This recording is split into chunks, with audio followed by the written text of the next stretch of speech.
శ్రీమాత్రే నమః, శ్రీ గురుభ్యో నమః. మనం ఇన్ని రోజుల నుంచి కూడా ఏ మాసానికి తగ్గట్టుగా అంటే ఏ నెలకు తగ్గట్టుగా ఆ నెల రెమెడీస్ చెప్తూ ఉన్నాం.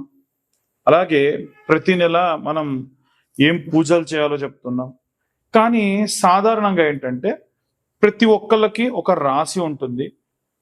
ఆ రాశి వారికి ప్రత్యేకంగా కొన్ని నక్షత్రాలు ఉంటాయి. ఉదాహరణకు నాది తులారాశి. మరి తులారాశిలో నా నక్షత్రం ఏంటి అంటే స్వాతి నక్షత్రం. సో ఇవి ఎందుకు చెప్తున్నాను అంటే పాపం చాలా మంది వాళ్ళ యొక్క పేర్లు మాత్రమే తెలుసు. ఆ పేర్లు ఉన్నటువంటి వాళ్ళు ఎవరైతే ఉంటారో వాళ్ళు ఏం చేయాలి మరి? ఈ డేట్ ఆఫ్ బర్త్లు టైంలు లేవు. అలాంటి వాళ్ళ కోసం ప్రత్యేకంగా చేసేటువంటి వీడియో ఇది.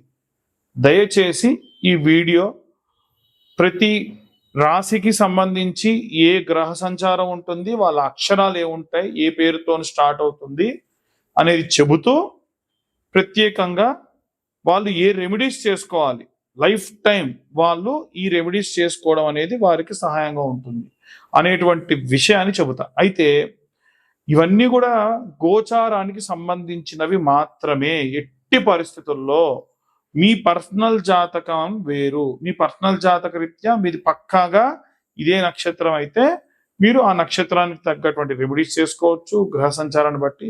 నేను ఇప్పుడు చెప్పేది బేసిక్ రెమెడీ అన్నమాట. కాబట్టి లేదండి నాకు పూర్తి జాతకం కావాలి, నా పేరేంటి, డేట్ ఆఫ్ బర్త్ ఏంటి, టైం ఏంటి కావాలి అనుకున్న వాళ్ళు ఎవరైనా సరే 2025 రూపాయలు కడితే వాళ్ళకి పూర్తి జాతకం ఇస్తా. మళ్ళీ నేను నా మాట మీద నిలబడుతున్నా. ఎవరైతే జాతకం చెప్పించుకుంటారో వాళ్ళకి ఈ యొక్క జ్వాలాముఖి మాలని ఫ్రీగా ఇస్తున్నా. అది కేవలం మన ఛానల్ సబ్స్క్రైబర్స్ కి మాత్రమే. ఎట్టి పరిస్థితులలో ఈ వీడియో ఎవరైతే చూస్తున్నారో వాళ్ళు నాకు వీడియో షేర్ చేసి 2025 రూపాయలు కట్టి జాతకం చెప్పించుకుంటే వాళ్ళకి ఈ జ్వాలాముఖి మాల ఇస్తా. మేము చెప్పేటువంటి ఈ యొక్క వీడియోలో ఉన్న ఇన్ఫర్మేషన్ ఇన్ఫర్మేటివ్ గా అనిపిస్తే ఇంకొంతమందికి షేర్ చేయండి. వీలైతే ఈ వీడియో మీకు నచ్చితే లైక్ చేయండి.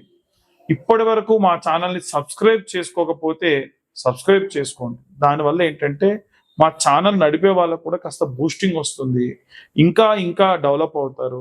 మీ దాకా ఈ యొక్క వీడియోస్ తీసుకురావడానికి మా వంతు మేము కూడా ఎన్నో రకాల పరిశోధనలు చేసి కృషి చేసి మంచి మంచి వీడియోస్ మంచి మంచి రెమెడీస్ మీ దాకా తెప్పిస్తాం. తదుపరి వృషభ రాశి.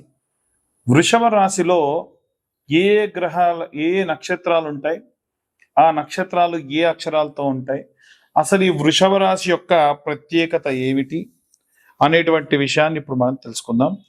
వృషభ రాశిలో కృతికా నక్షత్రం 2, 3, 4 పాదములు ఉంటాయి.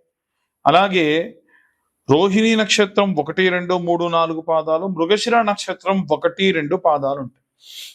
ఈ కృతికా నక్షత్రం 2, 3, 4 పాదాల్లో ఉన్న వాళ్ళ యొక్క అక్షరములు పేరు ఏముంటుంది అంటే కృతికా నక్షత్రం 2వ పాదం వారికి ఈ అనే అక్షరం అంటే ఈశ్వర్ గాని ఈదయ్య అన్న పేరుతో ఉన్నటువంటి వాళ్ళు. అలాగే 3వ పాదం ఉన్నటువంటి వారికి ఏంటంటే కృతికా 3 పాదం ఊ అంటే ఉపేంద్ర, ఊర్మిళ ఇలా.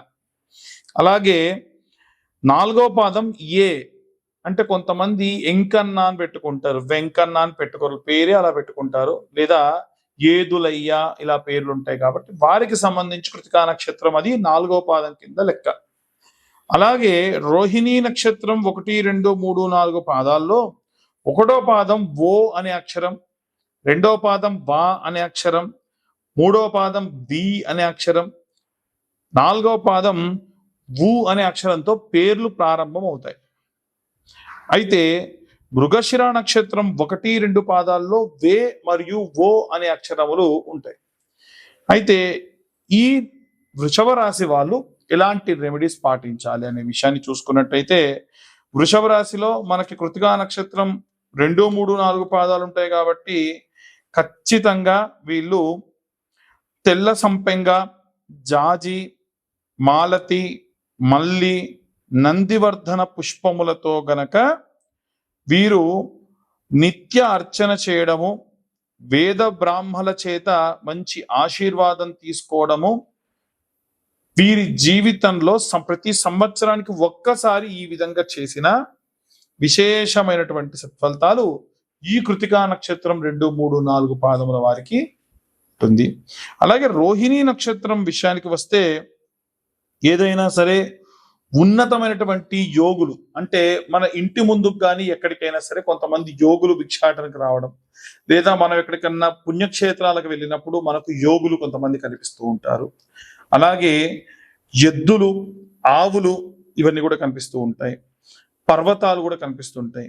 వారిని అంటే పర్వతాలకు వెళ్ళినప్పుడు ఏమన్నా ట్రెక్కింగ్ చేసేటప్పుడు వాడికి దండం పెట్టుకోవడం, వాటికి చేసే సంస్కరణలు చేయడం, యోగులు కనిపిస్తే వాళ్ళకి భోజనాదులు ఏవైనా సరే కాస్త సాత్వికమైన ఆహారాన్ని అందించడం, ఇలాంటివి చేయడం వీరికి ప్రత్యేకమైనటువంటి విషయాలు. ముఖ్యంగా తెల్లని ఎద్దు, సాధారణంగా మనం గోపూజ చేస్తూ ఉంటారు కదా, అలా కాకుండా తెల్లని ఎద్దు కూడా కనిపిస్తే, తెల్ల వర్ణంలో ఉన్న ఎద్దు లేదా ఏదైనా సరే నందిగా భావించి శివాలయం దగ్గర గనక ఉంటే గనక పూజిస్తే ఇంకా మంచిది. గోసేవ వీరికి విశేషమైనటువంటి సత్ఫలితాలను ఇస్తుంది. అలాగే మృగశిర నక్షత్రం 1, 2 పాదములు ఉన్నటువంటి వారు కాబట్టి ఎవరైనా సరే కాస్త సంగీతం వాయించే వాళ్ళు కానీ, ఏవైనా సరే అమ్మవారి ఆలయంలో ఎవరైనా సరే సంగీతం వాయిస్తుంటే వారికి ప్రత్యేకంగా ఏవైనా సరే వస్త్రములు దానం చేయడం మంచిది.